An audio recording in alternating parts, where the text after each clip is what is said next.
తెలుసుకుంటున్నాం. ధన్యవాదాలు. ఇక్కడ ఒక చిన్న విషయం మీ అందరికి ఇంట్రొడ్యూస్ చేయాలి. మన మీటింగ్ ప్రారంభం మునుపు ఈరోజు దగ్గర 24 ఆర్గనైజేషన్స్తో ఎంఓయూలు చేశాం. కొన్ని లక్షల మందికి ఉపాధి కల్పించడానికి. ఇది ప్రారంభం మాత్రం. ఎందుకు నేను ఈ మాట చెప్తున్నానంటే, నేను ఒకప్పుడు డాక్రా ఉమెన్ తయారు చేశాను, మెప్మా ఉమెన్ తయారు చేశాను. అందరూ నన్ను ఆ రోజు ఎగతాళి చేశారు. ఈ ఆడవాళ్ళు ఏం చేస్తారు, ఈయనకు కూడా ఏం పని లేదు, వీళ్ళు అనవసరంగా ప్రోత్సహిస్తున్నాడు అని నన్ను ఎగతాళి చేసిన వాళ్లే. నేను ఒకటి చెప్పాను, మా ఆడబిడ్డల శక్తి మీకు తెలియదు, చూసి చేపిస్తానని చెప్పి ఆ రోజు సవాలు విసిరాను. ఎన్నో ఆర్గనైజేషన్స్ అన్ని పుట్టాయి, మళ్ళీ ఆ ఆర్గనైజేషన్స్ కాలగర్భంలో కలిసిపోయినాయి. కానీ ఒకే ఒక ఆర్గనైజేషన్ డాక్రా మెప్మా ఎన్ని ఛాలెంజ్లు వచ్చినా, ఎన్ని సవాళ్లు వచ్చినా నిలదొక్కున్నాయి.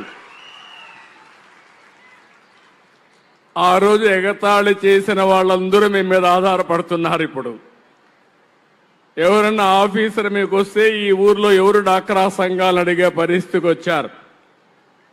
ఒక రాజకీయ నాయకుడు వస్తే ఈ ఊర్లో ఎవరు డాక్రా సంఘాలు, వీళ్ళకి పరపతి ఎక్కువ ఉంది, వీళ్ళతో మాట్లాడాలని చెప్పే పరిస్థితికి వచ్చారు. మీరు రాజకీయాల్ని శాసించే పరిస్థితికి వచ్చారు, ఆర్థికంగా పైకొచ్చే పరిస్థితికి వచ్చారు. అందుకే నేను ఇప్పుడు ఒకటి ఆలోచించాను. ఈరోజు మనకు డబ్బుల కొరత లేదు, అప్పులు కావాలంటే ఎంతైనా ఇచ్చే పరపతి సంపాదించుకున్నారు వీరు. అవసరమైతే 1,00,000 కోట్లు కూడా మీరు అప్పు తీసుకునే శక్తి మీకుంది. దానికి కారణం తిరిగి చెల్లిస్తున్నారు.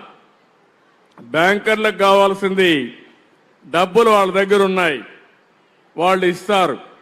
ఇచ్చిన తర్వాత మళ్ళా చెల్లించాలి. ఒకసారి క్రెడిట్ రేటింగ్ బాగా ఉంటే డబ్బులకు ఇబ్బంది లేదు, ఎంతైనా వస్తుంది.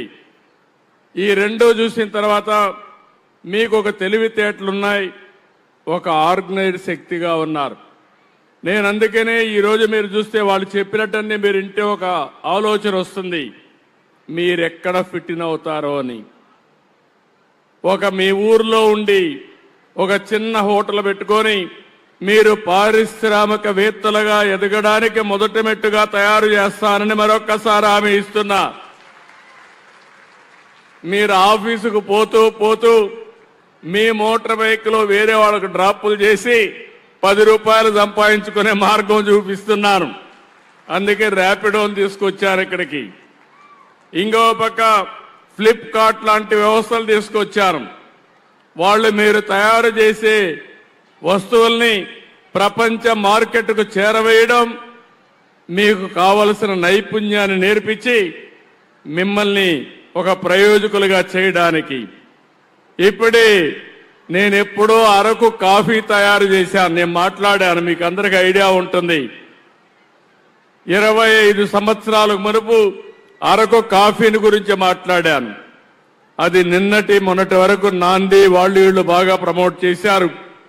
అరకు కాఫీ ప్రపంచవ్యాప్తంగా ఒక బ్రాండ్గా తయారైంది. ఇప్పుడే నాకు